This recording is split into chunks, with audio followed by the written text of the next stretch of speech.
Installing OS. Seorang pemuda datang terburu-buru kepada Anda dan Anda tidak kenal orang tersebut dan dia berkata, "Maaf Pak, apakah punya uang 100 juta saat ini yang bisa saya pakai atau saya pinjam?" Maka otak Anda akan berpikir cepat dan mungkin 99,9 Anda akan mengatakan tidak ada uang tersebut. Faktor penolakannya banyak. Anda tidak mengenal dia, Anda tidak percaya dia. Radar defense mekanisme Anda menyala. Mau menipu orang ini. Siapa lu? Dan lain sebagainya. Orang tersebut melanjutkan kalimatnya.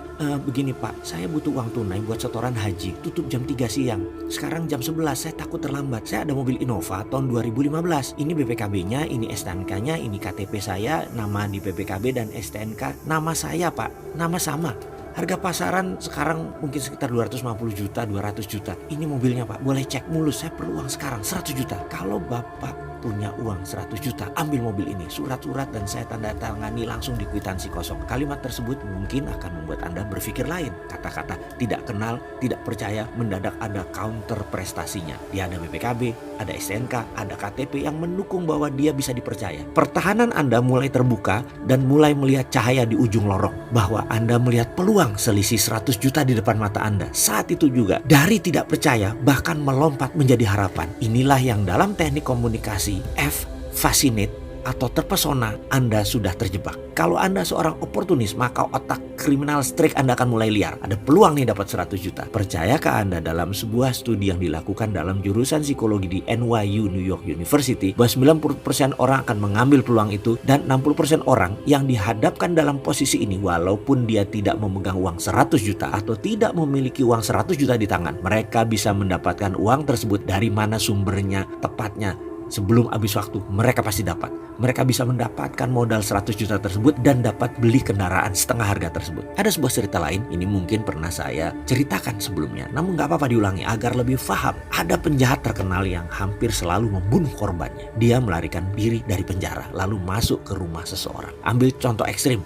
Kalau boleh dan tentunya pakai knock on wood, amit-amit ya. Ternyata orang tersebut masuk ke rumah Anda dan menodong orang yang Anda cintai, ibu Anda. Dia mengatakan ancamannya, kalau Anda tidak menyerahkan uang 1 miliar dalam waktu 24 jam, orang yang Anda cintai ini akan dibunuhnya. Sekali lagi, saya mengambil studi yang dilakukan oleh sahabat saya, Profesor JB dari New York University, yang ternyata 100% responden dalam posisi ini akan bergerak dan 90%-nya menyatakan bisa mencari uang 1 miliar tersebut dalam 24 jam. Dari kepala mereka saja, mereka tahu kemana yang mereka cari. Dan dalam studi Profesor JB, dia menggunakan angka 1 juta dolar. Terakhir, juga menggunakan JB teori. Beliau menggunakan beberapa relawan ibu-ibu sebelum anak kesayangannya difoto, lalu dimasukkan dalam ruang simulasi dan dirinya diberi kacamata Google 3D. Dalam simulasi tersebut dibuat video bahwa dia dari kejauhan dalam jarak 20 meter melihat anak kesayangannya berdiri di pinggir jalan hendak menyeberang, akan menyeberangi jalan di depannya.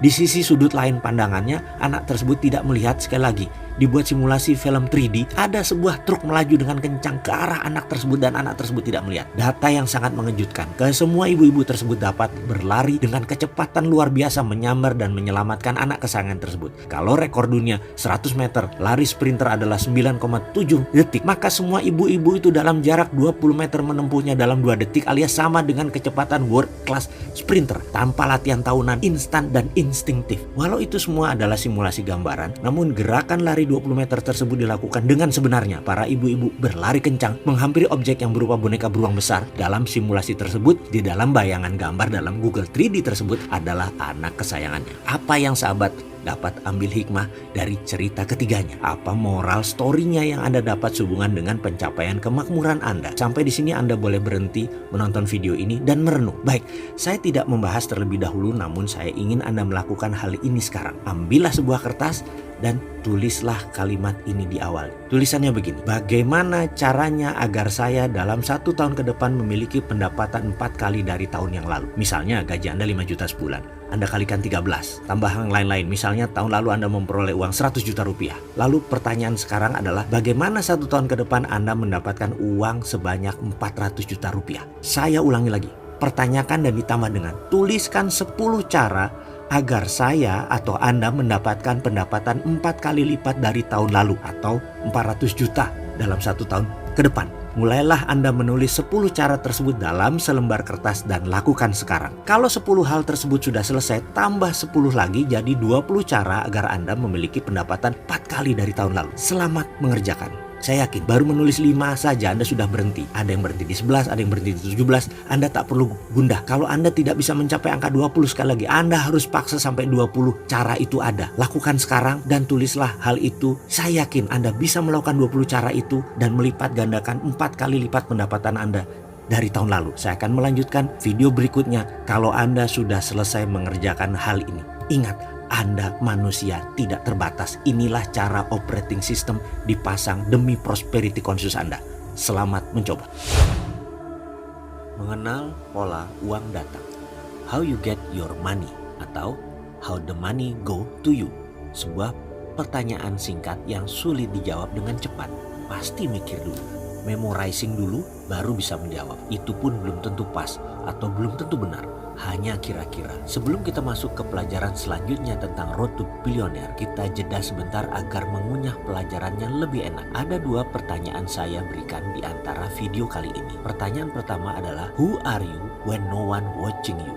Atau siapakah kamu sebenarnya ketika tidak ada orang yang memperhatikan Anda? Pertanyaan kedua adalah, what holding you back? Apa yang menghalangi Anda selama ini sehingga Anda belum sukses? 2 pertanyaan ini sederhana, banyak yang melewatkan karena sulit akal pikiran kita menjawabnya. Karena ini bukan pertanyaan untuk pikiran atas sadar atau conscious mind. Ini pertanyaan pikiran subconscious. Kalau Anda ambil masa atau ambil waktu, fahami pertanyaan ini sekali lagi dan mulai renungkan. Jangan jawab pakai atas sadar pikirannya. Endapkan sedalam-dalamnya. Percaya saya, Anda bisa menitikkan air mata jika sahabat faham maksud saya. Sekali lagi coba renungkan. Apa yang menghalangi Anda selama ini sehingga Anda tidak bisa take off, tidak bisa berjaya, tidak bisa berkelimpahan, karir tidak lancar, mengapa jalan di tempat? Ada apa sih sebenarnya? Apa sih yang menghalangi? Fahami terus pertanyaan tersebut, 2 pertanyaan tersebut. Coba renungkan. Saya tidak meminta jawabannya. Saya menuntut kejujuran diri Anda sendiri untuk menjawabnya. Kita akan bahas panjang hal ini selanjutnya. Kita lanjut tentang pola atau pattern yang Anda miliki. Jalan bisnis Anda, jalan uang Anda yang mengalir, yang Anda ciptakan selama ini, polanya seperti apa? Mengetahui bagaimana Anda mendapatkan uang selama ini penting. Ya, sangat penting karena itulah cara kita mengenal pola uang bekerja ke arah kita selama ini. Kunci pertanyaan yang harus dijawab adalah kata bagaimana atau how. Kita ulangi lagi pertanyaan di awal. How you get your money atau how the money goes to you. Maka Anda akan menemukan banyak jawaban ketika Anda berfokus menjawab pertanyaan ini yang di awal. Yaitu misalnya Anda menjawab dengan bekerja, dengan pinjaman, dengan kartu kredit, dengan berbisnis, dengan pemberian orang tua, dengan pemberian pasangan hidup Anda. Lalu coba perhatikan 3 tahun ini bagaimana Anda mendapatkan uang Anda. Coba catat baik-baik, ditulis sebanyak-banyaknya. Kira-kira sudah terbayang bagaimana uang datang ke Anda dalam 3 tahun terakhir? Kalau sudah, maka itulah pola Anda selama ini. Sangat wajib Anda mengenal pola tersebut. Kegagalan seorang mengenal dirinya sendiri karena kegagalan mengenal pola hidupnya sendiri. Mengenal diri sendiri itu bukan saja mengenali tubuh fisikal seperti wajah, jerawat, bekas luka. Namun tak kalah penting adalah kebiasaan, kesukaan, kecenderungan, gaya jalan, gaya bicara, dan tentunya pattern pola diri. Kita bisa mulai dengan pola bagaimana uang datang ke kita. Karena itu masa lalu dan Anda saat ini semua adalah membentuk Anda ke depannya. Kalau Anda sudah cukup senang dengan pendapatan Anda sekarang, ada baiknya Anda mulai lihat pola-pola lain dalam kehidupan Anda. Yang kalau jelek, segera diubah. Kalau Anda merasa belum puas dengan uang yang datang ke Anda saat ini, maka bersiaplah mengubah pola tersebut. Karena Anda sekarang adalah apa yang Anda kerjakan kemarin. Anda nanti adalah apa yang Anda kerjakan sekarang. Intinya, ubahlah sekarang. Pola uang keluar. Dalam catatan sebelum ini ada pola yang harus wajib kita semua mengetahui, yaitu cara uang datang ke kita. Uang datang berulang dan mirip karena sering. Itulah kita sebut dengan pola. Sebelum pola itu terbentuk dan mengkristal dan menjadi jalan utama, maka kita harus sudah punya lebih dari 1 jalan untuk memperoleh uang datang. Itu yang baik. Apa yang terjadi kalau hanya 1 jalan uang datang dan belum terbentuk pola? Masih serabutan, masih tidak menentu. Sekali lagi, kenali, petakan pola tadi. Setelah Anda mengenal pola uang datang, maka Anda bisa tahu Anda di level mana. Misalnya di level prasejahtera, yaitu seseorang yang belum memiliki kemampuan menghidupi diri sendiri. Kemudian level sejahtera atau bisa menghidupi diri sendiri, atau Anda sudah level sentosa, Anda sudah bisa membiayai keluarga, atau bahkan sudah makmur di mana sudah bisa menghidupi keluarga sehingga selesai pendidikan, memiliki aset yang baik, atau sudah di level ultra kaya di mana sudah punya sistem yang mature dalam menghasilkan uang dan pendapatan. Kembali ke level sejahtera di mana level ini adalah platform terbawah JPS atau jaring pengaman sosial. Level ini adalah mereka berpendapatan kurang lebih 60 juta per tahunnya. Level sentosa, nilai pendapatannya terendah adalah 4 kali level sejahtera atau 240 juta rupiah per tahunnya. Karena level ini mereka bisa menghidupi dirinya dan keluarganya dengan layak. Saat ini level terbanyak dalam populasi di Indonesia adalah di level sejahtera dan sentosa. Mungkin lebih dari 70% populasi hidup di level ini. Kembali ke pola dasar pattern uang datang. Mengenai hal ini akan memudahkan Anda melipat gandakan pendapatan Anda, atau Anda menjadi tahu sumber Anda sehingga ingin buat jalan baru untuk uang datang, sehingga Anda menjadi memiliki multi streaming of income. Saya belum tahu pola Anda sehingga Anda belum bisa saya bantu lebih jauh. Tapi kalau kita jumpa darat pasti kita bantu. Diskusinya apa? Atau pelajarannya apa? Bagaimana menjadi sentosa dalam waktu kurang dari 1 tahun, dan kalau Anda sudah sentosa, bagaimana menjadi ultra kaya dalam waktu 1 tahun. Kita lanjut lagi sesuai judul video kali ini. Kenalkah pola lain dari uang Anda? Seperti video sebelum ini, sekilas menjelaskan masalah pola bagaimana uang datang. Jawabannya bisa macam-macam. Uang datang dengan bekerja, dengan berkarya, dari warisan diberikan orang tua, dengan meminta sana sini, dan banyak cara lainnya. Pastinya setiap orang punya cara masing-masing sesuai dengan karakter sifat alami diri masing-masing. Oke, kita simpan sebuah kata kunci. Uang datang sesuai karakter sifat alami manusianya itu sendiri. Kita simpan buat dibahas selanjutnya. Dan sekarang kembali ke pola. Sekarang perhatikan pola uang keluar dari Anda. Untuk apa saja uang keluar tersebut? Sudah diperhatikan? Sudah dilihatkan? Coba perhatikan 10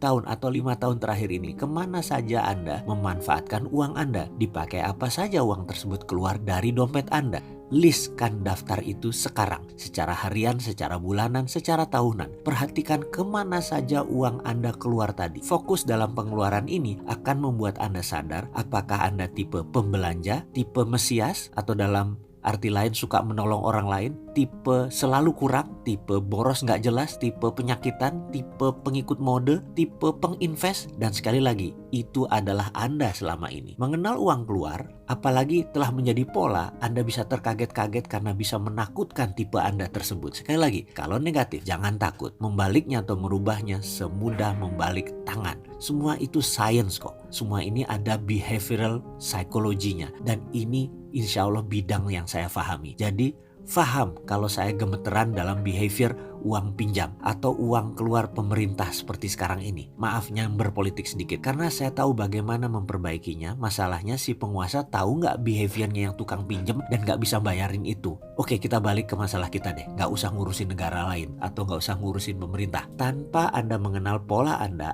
tidak tahu servo uang keluar Anda. Tanpa Anda tahu kebiasaan servo tadi, Anda akan sulit menjadi baru. Sekali lagi, ini penting kalau Anda merasa diri Anda boros atau Anda merasa heran dengan teman Anda yang kira-kira uang masuk sama tapi kehidupannya lebih stylish, lebih up to fashion, rumahnya lebih besar, pola hidupnya lebih sehat, olahraga, banyak ketawa. Anda tahu sekali pendapatan income Anda berdua kurang lebih sama, tetapi pemanfaatan uangnya pasti berbeda. Jadi penting untuk mengenal pola uang keluar dari Anda. Dari sana kita bisa tahu siapa dan mengapa orang itu sukses. Sekali lagi, bukan saja bagaimana uang datang ke Anda itu penting, tetapi bagaimana Anda memanfaatkannya tak kalah penting.